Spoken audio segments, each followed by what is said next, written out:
শাশুড়ির স্বর্ণের হার হারিয়ে ফেলার অপরাধে যেদিন আমার তালাকের সিদ্ধান্ত হয়, সেদিন আমার স্বামী নীরব ছিলেন, ভালো মন্দ কিছুই বলেননি।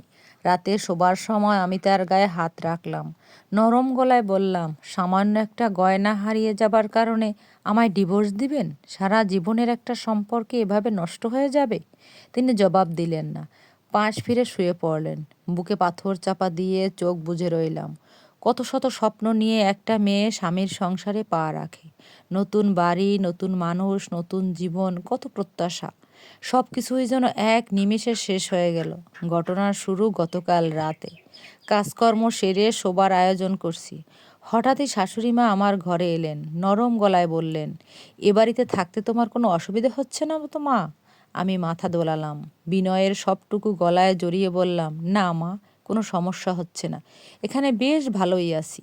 তিনি আমার মাথায় হাত বুলিয়ে দিলেন, গলায় একখানা সোনার হার পরিয়ে দিয়ে বললেন, আমার বাবা আমাকে এই হারটা দিয়েছিলেন, সেকেলে খাঁটি সোনা, আজকাল কোথাও তুমি এর দেখা পাবে না। হারখানা সত্যিই বেশ সুন্দর, হাল ফ্যাশনের সূক্ষ্ম কাজ না হলেও চমৎকার দেখতে। গলায় পরেছি তাই খুব সহজে ভার বুঝতে পারছিলাম। কম করে হলেও 4 ভরি স্বর্ণ আছে। শাশুড়িমা বললেন, কাল তোমার বউ ভাত, ওই ছোট মতো করে আয়োজন করেছি। এতদিন নানান ব্যস্ততায় অনুষ্ঠানটি বাকি পড়েছিল, ফাহিমও বাড়িতে ছিল না, সব কিছু মিলিয়ে আর করা হয়ে ওঠেনি। অবশেষে আগামীকাল তারিখ ঠিক করা হয়েছে। তোমার শ্বশুরের অফিসের কজন লোক আসবে, বাকি আমরা আত্মীয় স্বজন। কাল এই হারটা পরবে কেমন? মাথা দুলিয়ে হ্যাঁ বললাম। ছোটবেলার কথা খুব একটা মনে নেই আমার। এতটুকু জীবনের বেশিরভাগ সময় কেটেছে এতিমখানায়। নামে মাত্র পড়াশোনা শিখেছি। তারপর হঠাৎই একদিন শ্বশুর আব্বুর সাথে দেখা। এতিমখানা পরিদর্শন করতে এসেছিলেন। চা নিয়ে তার সামনে গিয়েছিলাম। তিনি আমাকে দেখেই পছন্দ করে ফেললেন। লাবণী ম্যাডামের কাছে তার ছেলের জন্য বিয়ের প্রস্তাব রাখলেন।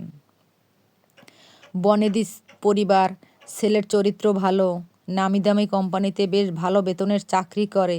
ছেলের বয়স 30 পেরোয়নি, ভাগ্যে থাকলে সরকারি চাকরি পেয়ে বসতে পারে। লাবণী ম্যাডাম তড়িঘড়ি করে জরুরি মিটিং ডাকলেন। এতিমখানার গুরুত্বপূর্ণ পদের সবাই আমার ভাগ্যের প্রশংসা করে বলল, এমন কপাল কজনের হয়?